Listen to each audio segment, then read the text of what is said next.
အဲ့ချမောင်းတယ်ချမောင်းတယ်ကအဲ့ဒီကိုလူပါဖမ်းနိုင်တယ်လေဘင်းကိုဂျိုးဆွပြီးတော့ကားလောက်ကလည်းတရွတ်ဆွဲကြတယ်အဲ့ကောင်တွေအဲ့မေလို့ရခိုင်းတာအဲ့မေလို့အဲ့ကောင်တွေကဘယ်လိုခိုင်းတာတော့တို့ပြည်သူတွေကိုလေဘင်းကိုဂျိုးနဲ့ဆိုတဲ့အားနောက်ကနေဆွဲနေတယ်စကန်နေတယ်အဲ့လိုခေါ်တာအဲ့လိုခေါ်ခိုင်းတာဟိုမှာရောရက်နေမှာရောဟိုမှာပြော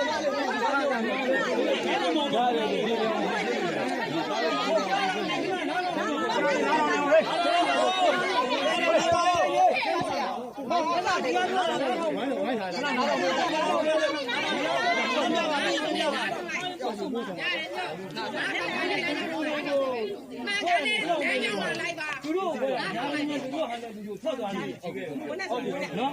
တခုခုရွာတခုခုမဖြစ်ပါဖြစ်ဟုတ်ဒီကအစောင်းကြီးထွက်သွားမှာလို့အဲ့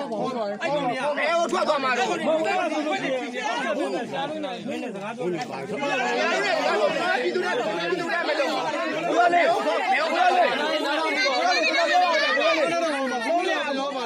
ပြောလေတော့လည်းပြောတာသူတို့အဲ့ကောင်တွေမြောက်ကိုထိန်းတာဆိုအခုတို့ကဘယ်လိုလုပ်ဒီကိုရောက်လာ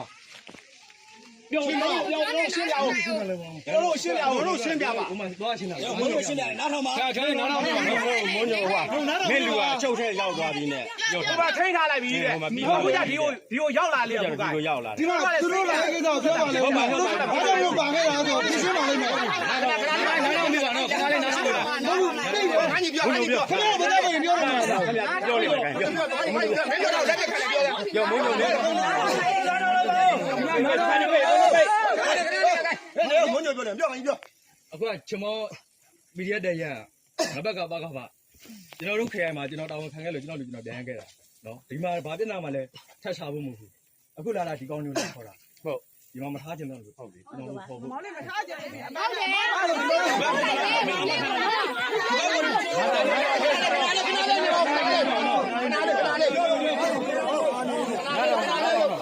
ကိုပြီးပါပြောလို့ရခဏလေးပါနော်ဟုတ်ရွာမကုန်ဘူး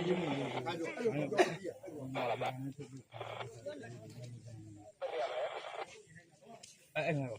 ပြီးမှကဲမုန်းညိုပြောလိုက်ရအခုကနော်မုန်းညိုမုန်းနေရောခင်ရောအခုဆက်ဆောင်တော့တို့ပြန်နေရတယ်သူတို့တွေကိုအကုန်လုံးရေးစနစ်ကနေခေါ်တော့မှာရေးစနစ်ရုံမှာသူတို့ထားမှာလက်ရှိတော့ယာယီလားအပိုင်းခေါ်တော့မလားဒီကိုမထားဘူးလားဒီဘောကျွန်တော်တို့လည်းမျိုးလောက်အောင်နေလားဒီမှာမထားချင်ဘူးတော့တစ်ချိန်ပြလာပြီးဒုက္ခပေးမယ်လို့ကိုတို့ကဒီဘွားကကျွန်တော်တို့ကရောမှာဖြစ်တယ်တော့အဲဒီစနစ်ကလာတာရဲဝဲတော့ဘာမှမဟုတ်ဘူးဒါရင်လည်း